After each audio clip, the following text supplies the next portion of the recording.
बिस्मिल्लाहिर्रहमानिर्रहीम। अस्सलाम वालेकुम नाज़रीन। के इलेक्ट्रिक जो पहले ही संगीन नौयत के इल्ज़ामात की जद में थी, अब के इलेक्ट्रिक के चीफ एग्जीक्यूटिव ऑफिसर पर अपनी ही मुलाजमा को जिनसी हरासा करने का इल्ज़ाम लग गया।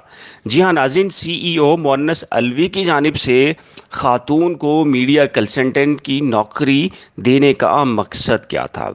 मोअन्नस अलवी नौजवान लड़की के साथ क्या कुछ करता रहा। साबका मीडिया कंसल्टेंट को कौन सी टिकटॉक वीडियोस दिखाई जाती थीं।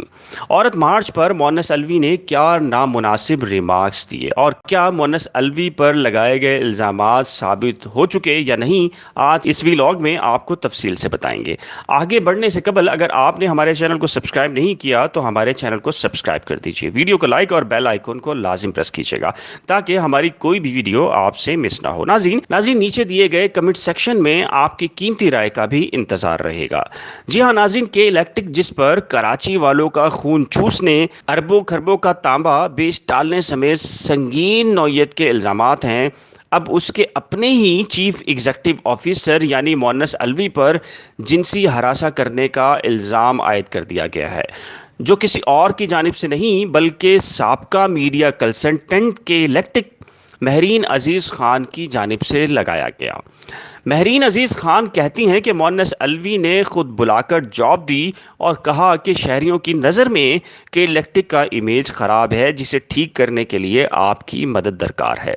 नौकरी ज्वाइन की तो मोअन्नस अलवी ने कई बार अकेले चाय पर ले जाने की कोशिश की, हफ्ते को मीटिंग के लिए बाहर ले जाते रहे, फहश टिकटॉक वीडियो के हवाले देते रहे। महरीन अजीज़ ख़ान कहती हैं कि औरत मार्च हुआ तो मोअन्नस अलवी ने कहा, मेरा खंबा बिजली मेरी मर्जी।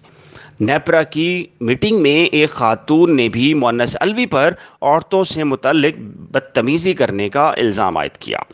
नाज़रीन, महरीन अजीज़ ख़ान की दरख्वास्त मोहतसब आला में लगी और मोहतसब आला ने मोअन्नस अलवी को नोटिस जारी कर दिया। इधर मोअन्नस अलवी ने महरीन अजीज़ ख़ान की शिकायत को सिंध हाई कोर्ट में चैलेंज कर दिया और मौक़िफ़ अख्तियार किया कि महरीन अजीज़ ख़ान मोहतसब आला में दरख्वास्त दे ही नहीं सकती, क्योंकि जब महरीन अजीज़ ख़ान ने दरख्वास्त दी तो वो नौकरी पर ना थी, क्योंकि हरासमेंट एक्ट वर्क प्लेस कानून के तहत कोई भी शिकायत उसी वक्त दी जाती है जब शिकायत करने वाली खातून नौकरी पर मौजूद हो। नाज़रीन, इधर महरीन अजीज़ ख़ान के वकील का मौक़िफ़ है कि महरीन अजीज़ ख़ान को जब हरासा किया गया तो वो नौकरी पर बाकायदा मौजूद थी, मगर जिनसी हरासगी के बायस दौरान मुलाजमत शिकायत करना मुमकिन ना था।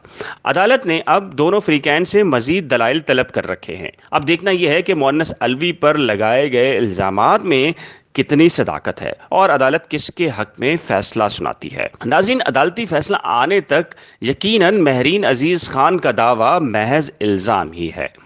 इस केस से मुतल्लिक होने वाली पेशरफ से आपको ज़रूर आगाह करेंगे। अगर आपने अब तक हमारे चैनल को सब्सक्राइब नहीं किया तो बराए करम हमारे चैनल को सब्सक्राइब, वीडियो को लाइक और बेल आइकन को लाजिम प्रेस कीजिएगा।